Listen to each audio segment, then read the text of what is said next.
Tensions between the United States and Iran are escalating following emergency discussions at the United Nations over Iran's handling of nationwide protests, drawing renewed global attention to human rights concerns and regional security risks. The United States called for an emergency meeting of the UN Security Council, accusing Iranian authorities of using excessive force against protesters and warning that continued repression would deepen Iran's international isolation. Iran strongly rejected the accusations, describing them as foreign interference in its internal affairs. Iranian representatives at the UN denied reports of mass executions of protesters and insisted that the government is acting within its legal framework to preserve order and national security.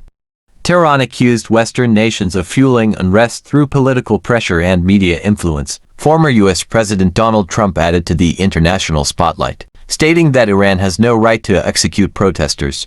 His remarks echoed Washington's position and reinforced global scrutiny of Iran's judicial actions, even as Tehran dismissed the claims as exaggerated or false. Alongside diplomatic pressure, the United States announced a new round of sanctions targeting Iranian officials and entities accused of involvement in suppressing protests. According to U.S. officials, the sanctions are designed to hold individuals accountable while limiting broader harm to Iran's civilian population.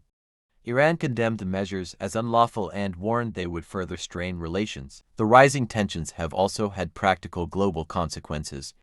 Iran temporarily closed parts of its airspace amid security concerns, prompting several international airlines to reroute flights.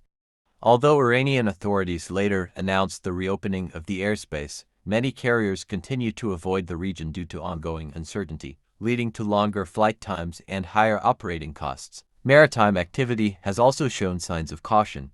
Commercial vessels have been reported anchoring offshore or adjusting routes near Iranian waters, reflecting broader concerns about stability in the Persian Gulf, a region critical to global energy supplies and international trade. At the United Nations, reactions remain divided.